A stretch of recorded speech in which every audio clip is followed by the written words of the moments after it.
We're gonna build a dog crate, and we're gonna build a set of drawers with a step that pulls out of the bottom. So stay tuned, we'll get going in a second.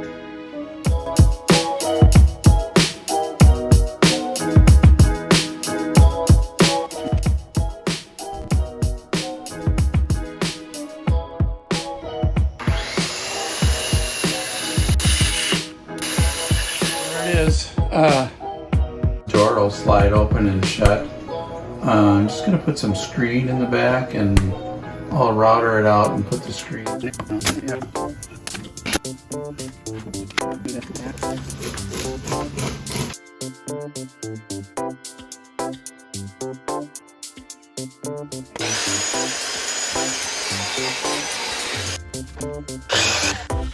Long, hard day.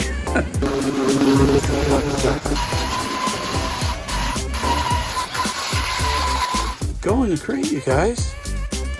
Look at that. What do you think? Go in there. Go in that crate. Go in there, boo-boo. Good dog. What do you think? You want to go in, Riley? Hold on.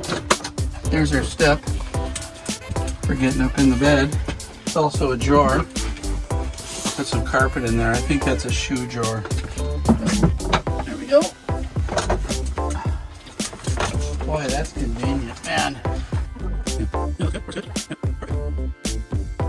Hey, this is Gary Schultz from Cyclone Custom, and we appreciate your watching. And please subscribe down below if you like what you see. See you next time. See you later. Bye-bye.